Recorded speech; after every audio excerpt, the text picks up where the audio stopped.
ang round 2 ng laban sa gitna ni Chahi-In at ni Beru, kung saan ipapakita ni Beru kung gaano kalayo, kung gaano katindi ang difference ng power nila at kung paano naman hahanap ng paraan itong si Chahi-In para ma-overpower si Beru kahit nasa napakaliit at napakaiksing amount lamang ng oras. Kung paano mawawala ng kontrol si Beru nang dahil sa gagawin na yun ni Chahi-In at kung paano naman manghihimasok itong si Jinwoo sa laban para pigilan si Beru na patayin si Chahi-In. At sa video din na ito guys, makikita natin kung anong explanation ni Miss Selner sa nakita niya ng pasukin niyang innate world or ang innate na spirit nitong si Jinwoo at ang remnants ng pinakaunang S-rank gate na naging isang dungeon break pa nga na nag-cause ng pagkamatay ng napakaraming mga top class hunters all over the world at hindi lamang sa US. Walang iba kung hindi si Kamish. Kaya naman siguraduhin nyo nang nakalike, nakasubscribe at na-ring nyo din ang bell button guys para automatic ma-notify kayo pag release natin ang susunod na video. Pero wag na nating patagalin pa, let's go! Sa pagpapatuloy ng kwento ay nakita nga natin na tinalo na nitong si Chahi-In itong si Igris kahit na gamit-gamit pa ni Igris ang sword or ang long sword ng Demon King na si Baran. Now this time, sinabi niya at pinrovoke niya si Jinwoo na gamitin daw talaga at isamo ni Jinwoo ang pinakamalakas niyang Shadow Soldier. Kaya naman isinamo na nitong si Jinwoo si Beru without any hesitation. Pero tinanong niya ulit itong si Chahi-In kung sigurado daw ba siya kung kaya niyang labanan ang Ant King. Nasa puntong ito sa pagsamon pa lamang nitong si Jinwoo ay nagbago na talaga ang reaksyon at ang emosyon ng mukha ni Chahi-In. Pero itong si Jinwoo, kinausap naman siya agad ni Beru. Tinanong siya ni Beru kung ano daw ba ang gustong gawin ni Jinwoo or ng kanyang master na ito sa babaeng nasa harapan nila. Nasinagot naman ni Jinwoo na gusto daw niyang labanan ni Beru ang babaeng ito. However, kailangan niya itong pasukuin at kailangan niyang manalo ng hindi ito sinasaktan. Dahil kung sasaktan daw niya ito, hindi daw niya mapapatawad si Beru. Na dahilan kung bakit naintindihan naman yun agad ni Beru at alam niya na agad kung anong dapat niyang gawin. Agad na nag-roar or nag-screech itong si Beru tulad ng ginawa niya sa Jeju Island nang dahil dito nabasag ang napakaraming mga ilaw sa loob ng Hunter Gymnasium. Ngayon, ang dahilan kung bakit ginawa ito guys ni Beru ay para ipakita dito kay Chahi-In kung gaano siya nakakatakot para magsilbing isa sa mga factor kung paano niya mapapasuko si Chahi-In nang hindi ito sinasaktan. Nang dahil dito, sa mismong pag-screech pa lamang ngayon ni Beru, nakita na agad nitong si Chahi-In kung gaano ito nakakatakot at para bang tumama sa kanya ang post-traumatic disorder matapos nga siyang muntik mapatay ni Beru sa nangyaring Jeju Island raid. Matapos yun ay naghanda na itong si Beru para labanan at para harapin itong si Chahi-In habang inilalabas ang napakahaba, napakatikilos niyang mga claws. Pero pinagbantaan siya dito ni Jinwoo na itago daw niya mga yun. Huwag niyang gamitin ang napakadelikadong weapon na ito dahil kung masasaktan niya si Chahi-In, mananagot siya kay Jinwoo. Nang dahil dito agad na sumunod itong si Beru at para bang bigla itong umamo, biglang nawala ang nakakatakot na aura nito habang inaalis ang napakahaba niyang mga claws. Pero ayaw mag-aksaya ng panahon guys dito ni Chahi-In. Nakita niya na may opening agad itong si Beru and since kino-consider naman nila na nagsimula na talaga ang laban magmula pa lamang na mag-roar itong si Beru, tinatangka niyang samantalahin ang pagkakataon habang nade-distract pa ang shadow na ito.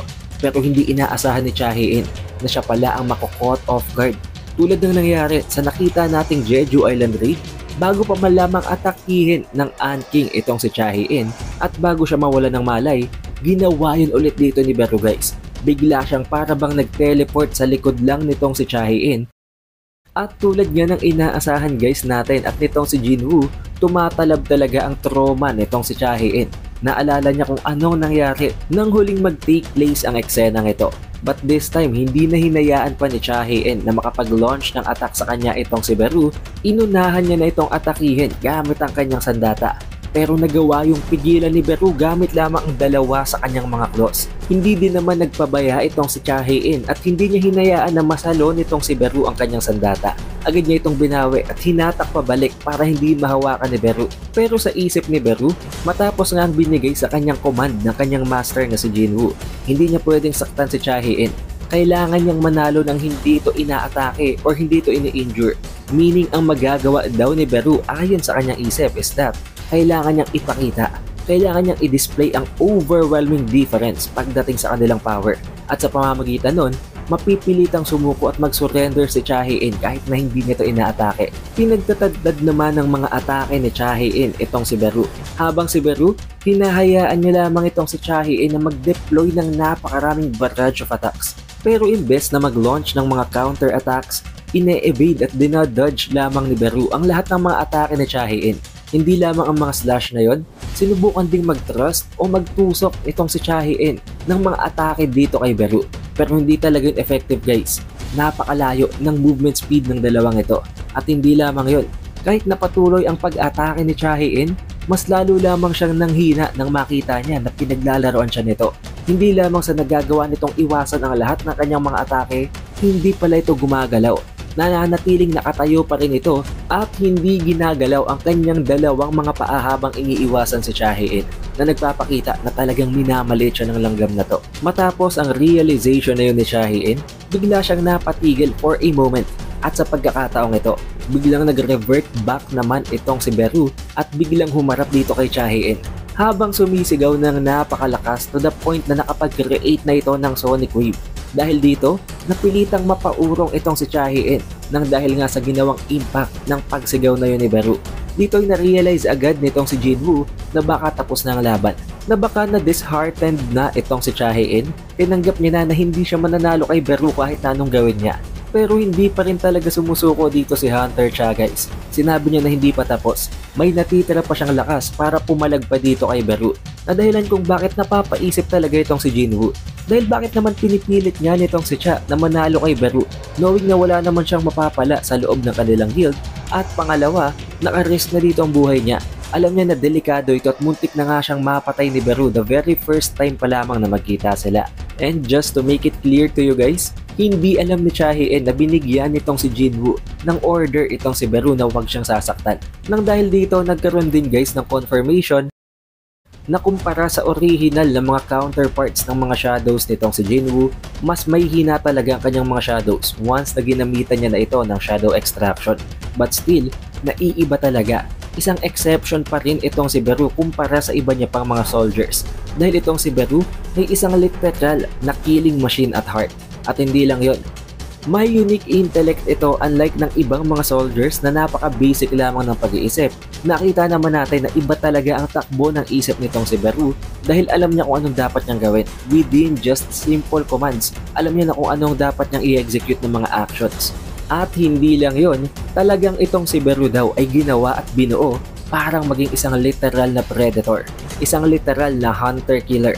Kaya naman kahit nasa pagkakataong ito, nararamdaman daw ni Jinwoo ang overwhelming killing intent ni Beru na pinipilit lamang isuppress at itago at pigilan nitong si Beru para masunod ang binigay na command sa kanya ng kanyang master. Ngayon, since alam kong madaming aangal na naman sa inyo guys, although nabanggit at na-confirm dito ni Jinwoo na mahina ang mga shadow soldiers kumpara sa kanilang live counterparts o nung nabubuhay pa sila, as we go on with the chapters naman ay marirealize nyo unti-unti na okay lang kahit mahina sila at this point dahil habang tumatagal, nagle-level up sila, lumalakas din sila to the point na maging ang ibang mga monarch ay kaya ng tapatan nitong si Beru. Pero since nakita nga nitong si Beru na tinanong na ng kanyang master si Chahi-in pero hindi pa rin ito sumusuko, naisip at napikon itong si Beru habang iniisip niya na dapat daw sa isang tingin lamang ng isang capable na individual, alam na dapat niya kung sino ang predator at kung sino ang prey. Subalit pinipilit daw na i-deny yon ng babaeng ito na nasa harap niya. Although alam niya na wala siyang laban dito kay Beru, pinipilit pa rin niyang mag-resist. Na dahilan kung bakit medyo nagalit si Beru, pero sinusunod pa rin naman niya ang command ng kanyang master. But this time, pinapakita niya na kung gaano siya kabayolente, kung gaano siya kadelikado para mapilitan nga naman na sumuko itong si Cha. Dahil kung hindi siya atake, hindi talaga ito matatakot sa kanya habang ginagamit ang kanyang napakabilis na movement speed at ang kanyang napakahaba ng mga claws. Although alam natin na hindi talaga niya pinapatamaan dito si Chahi-in at ginagawa niya lamang ito para takutin ito, pinagpapatuloy pa rin niyang ipakita kung gaano kadelikado ang kanyang sandata para mapilitan si Chahi-in talaga na mag-surrender. Pero ang naging response nitong si Hunter Cha, hindi siya nag-back down. mas lalo pa siyang ginanahan na pumalag at ginamit niya na ang isa sa kanyang mga skills na ang sword dance. Nang dahil dito na buff, naging mas malakas pa ang mga atake ni Chaein at nadagdagan pa ang kanyang movement speed na kahit papano makakatulong naman sa pakikipaglaban niya kay Beru, pero ganun pa rin talaga guys. Kahit paanong gawing power up nitong si Chaein, napakalayo talaga ng difference in terms of capabilities, in terms of skill, in terms of power sa gitna nilang dalawa ni Beru. Napakasimpleng sinalo nitong si Beru ang sandata nitong si Cha at binasag ito ng para bang isang tingting lamang. But the plot twist is, binabalak pala talaga ito ni Hunter Cha. Sinadya niya na hayaan na wasakin ni Beru ang kanyang sandata dahil sa pagkakataong ito, meron siyang secret surprise attack na binabalak. Although hindi niya ito pwedeng gawin ng paulit-ulit dahil isang beses niya lang itong magagamit, dahil kakaunti na nga ang mana reserves niya, iniisip niya na sa isang atake ito, kailangan niyang masigurado na mapapatumba at mapapatigil niya na itong si Beru. At ginamit na nga dito ni Chaein ang kanyang Blade of Light. Habang makikita natin na reinforce ng light ang kanyang sariling sandata, na although basag nga kanina ang kanyang sword guys, humaba pa ito lalo ngayon. At kumapal pa ang kanyang blade, na surely malaleverage niya kontra dito kay Beru. At dito nga guys ay dahil sa nawala ng defense itong si Beru, na caught off guard siya dahil nga sa akala niya nasira niya na ang sandata ni Chaein, nakapag-land gayon ng isang napaka-solid, napaka-clean na hit itong si Chaein dito kay Beru habang binubutas ang dibdib ni Beru gamit ang kanyang Blade of Light. However, dito'y gulat na gulat si Jinwoo. Hindi dahil sa natutuwa siya na nagawang matalo nitong si Hunter Cha itong si Beru, kung hindi dahil sa may masama palang mangyayari dahil hindi talaga niya inaasahan na matatalo at mapapabagsak nitong si Cha itong si Beru. In this single instance, sa napakaikiling split second na yon na nagawa nitong si Cha na mapatay itong si Beru, nagkaroon ng konting oras para mag-reset siya ulit gamit ang pagiging isang shadow, bigla namang pumasok sa isip nitong si Beru ang kanyang killer instinct. Ang pinakahuling command na iniwan sa kanya ng kanyang nanay ng Ant Queen, at yun ay ang patayin ang lahat ng kalaban, annihilate the enemy. At dahil nga doon na-recognize at na-perceive nitong si Beru na ang babaeng nasa harap niya ngayon ay isang kalaban, nag-umapaw ang bloodlust nitong si Beru habang tinatangka niyang patayin nitong si Hunter Cha gamit ang kanyang dalawang mga kamay.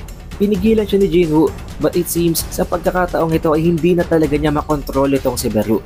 Dahil dito, malapit na sanang tamaan ng mga claws nitong si Beru itong si Hunter Cha, subalit biglang nagkaroon ng napakatinding explosion na naidulot ng impact ng atake gagawin sana ni Beru. Buti na lamang, nasalo nitong si Jinwoo ang mga claws nitong si Beru kaya hindi ito tumama kay Hunter Cha. At makita natin dito guys kung gaano na naman kaangas itong si Jinwoo, kung paano naman siya nag-aura farm sa napakasimpleng pagkakataon na ito, na pinigilan niya ang kanang kamay, ang kanang claws nitong si Beru gamit ang kanyang kaliwang paa. Buti na lamang at biglang bumalik sa wisyo itong si Beru. Bumalik ang pagkakakontrol sa kanya ng kanyang master at biglang para bang umamo ito. Biglang nawala ang tilos ng kanyang mga mata at namilog ito. Nang dahil dito na-realize agad ni Beru na nagkamali siya. Sa sobrang takot niya kay Jinwoo, sa kanyang master ay bigla siyang umurong, lumuhod at humingi ng tawad dito kay Jinwoo habang sinasabi na please have mercy my liege. Nang dahil dito na weirdohan naman dito itong si Jinwoo dahil hindi niya inaakala na ganito nakaamo itong si Beru. Na sa totoo lang guys, habang tumatagal sa pagtalakay natin ng mga chapters na ito, makita nyo kung gaano talaga ka-loyal si Beru sa kanyang master. But going back dito kay Chaein, tinanong na siya dito ni Jinwoo kung bakit ba siya nagpupumilit, kung bakit ba gustong gusto talaga niyang sumali sa guild nitong si Jinwoo at nitong si Jinho, gayong wala naman talaga siyang mapapala. Dahil nga sa hindi na naman sumasagot si Chaein, nagtanong na itong si Jinwoo na could it be ang dahilan daw kung bakit gustong-gustong sumali itong si Cha sa loob ng kanilang guild is that interesado ito sa kanya. Na at first, hindi agad sumagot itong si Cha, pero nang ma-realize niya kung anong tinatanong nitong si Jinwoo, sumagot siya habang sinasabi na I think so, na para bang isang indirect way ng pag-amin at ng confession niya sa kanyang nararamdaman kay Jinwoo. Pero nakat dito guys ang scene at natapos na ang kanilang test, ang kanilang training sa loob ng Hunter Gymnasium. At magkakaroon tayo ng switching of scenes at makakarating tayo ngayon sa US Hunter Association na kung saan nanghihingi nga ng tawad itong si Michael Connors at itong si Miss Selner dahil nga hindi sila nagwagi. Hindi naging epektibo at hindi naging successful ang kanilang plano na-recruit at kunin itong si Jinwoo papunta sa Amerika mula sa Korea. Pero ang naging sagot ng kanilang director, wala siyang pakialam sa kanilang apologies. Ang kailangan niya ay reports. At hindi na nagpaligoy-ligoy pa dito guys itong si Michael Connors. Sinabi niya na base sa mga observations nitong si Miss Selner, si Seong Jinwoo ay ang isa sa mga kings. Na dahilan kung bakit, kinonfirm agad ng kanilang director na kung totoo daw ba ang sinabi nitong si Michael Connors. Dahil kung totoo yun, nangangahulugan ba yun na itong si Seong Jinwoo ay isa sa mga national level hunters? Kaya naman dito na nag-step in itong si Miss Selners. In-explain niya kung ano talagang nakita niya, specifically at mas detalyado para hindi maguluhan ang lahat ng mga taong ito. Sinabi niya na tulad daw ng ibang mga nakita niya na malalakas na mga hunters, ang kinakailangan lamang niya para mabigyan sila ng power-up ay ang hanapin ang kanilang limits. Basing daw sa mga previews ng mga malalakas na hunter na natulungan niya, ang kanilang source of power ay matatagpuan sa other side.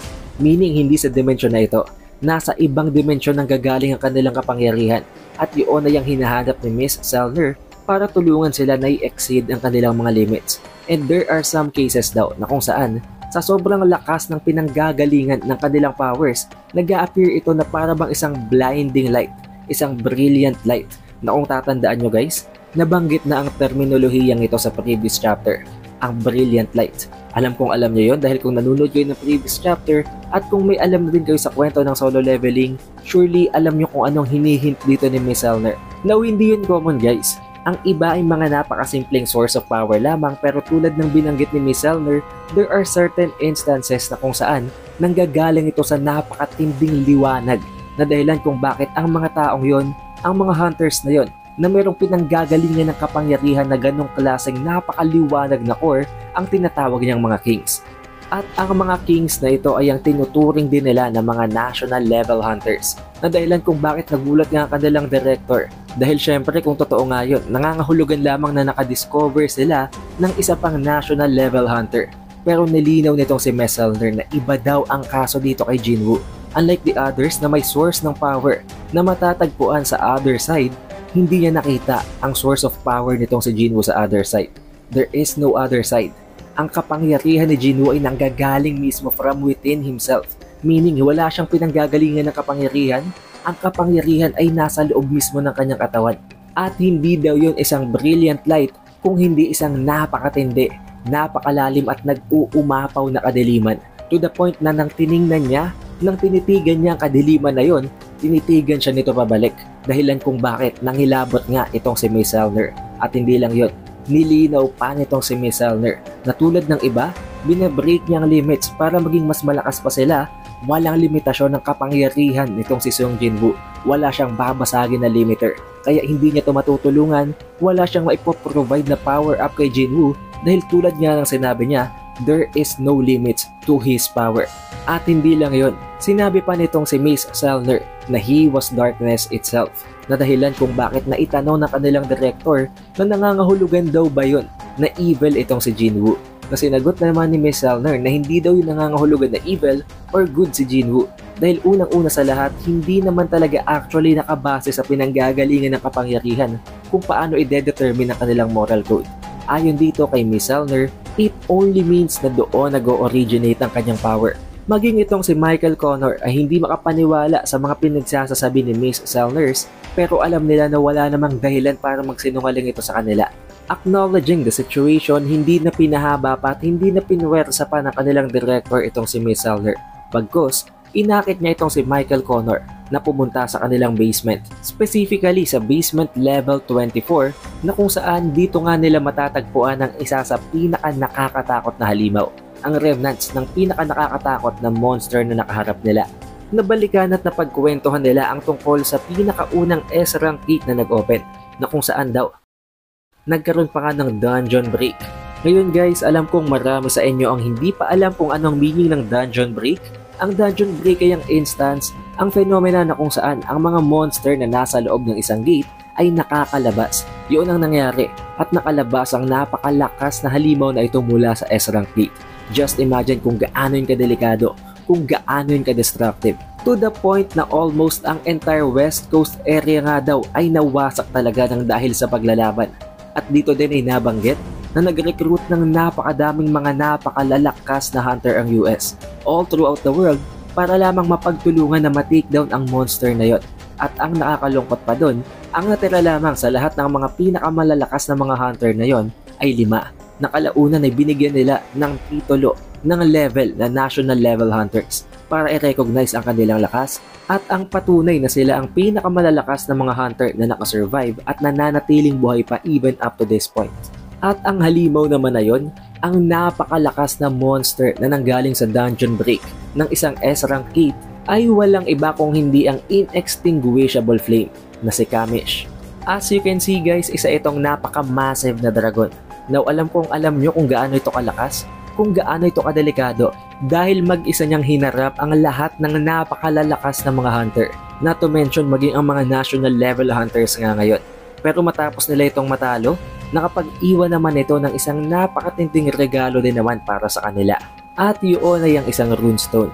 Ang isang runestone na 8 years na nilang itinatago at 8 years na din na hindi nagagalaw at hindi nagagamit dahil even up to this day, nag-aantay pa rin sila ng kung sino mang mabibigyan at magiging worthy na user ng runestone na ito dahil even from way back then, wala pang kahit na isang S-rank hunter na mage type.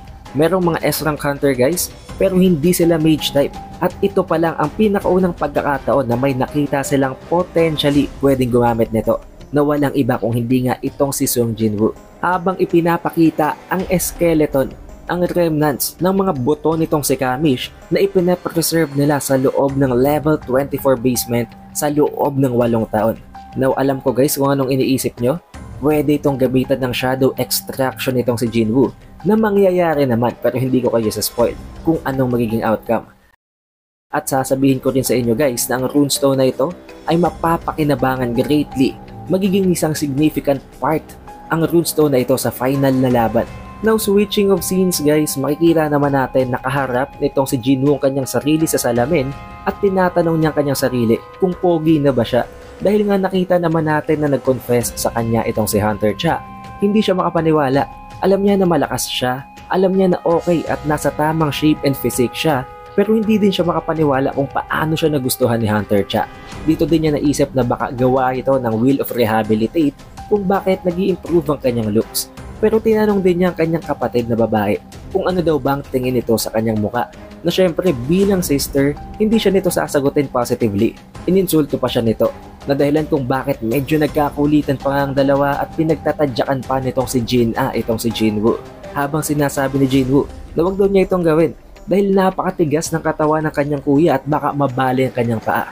Dito din nabanggit ni Jinwoo ang tungkol sa kanyang gagawing panibagong guild at kung anong balak niyang ipangalan dito na ang solo play guild.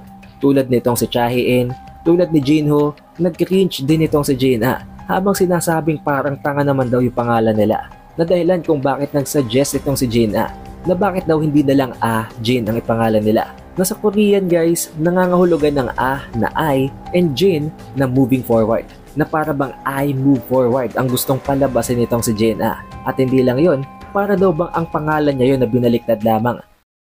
Sinabi din naman dito guys itong si Jin-a na hindi din naman talaga solo na makipaglaban itong si Jinwoo dahil kasama naman niyang kanyang mga shadow soldiers para lamang ipamuka dito kay Jinwoo na hindi talaga bagay ang solo play guild.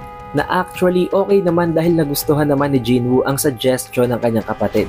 Now switching of scenes na naman guys, makakarating naman tayo ngayon dito sa apartment ni Hunter Cha na kung saan talagang nahihiya ito ngayon dahil nga nag-confess na siya kay Jinwoo. But the truth is, naghahanap siya ng paraan para isipin na hindi siya mahiya na may dahilan kung bakit niya sinabi ang tungkol sa bagay na yon. All of that and other girly things and other girly manners na hindi na natin dadaanan pa. Pero ang isa sa significant part ng pangyayaring ito is that naalala ni Hunter Cha na may iniwan sa kanyang mensahe si Min Byung-gu bago pa ito mamatay. Or sabihin na natin na bago i-cancel nitong si Jinwoo ang shadow extraction sa kanya. At yun ay ang warning na sabihin daw nitong si Hunter Cha kay Jinwoo na mag-iingat ito.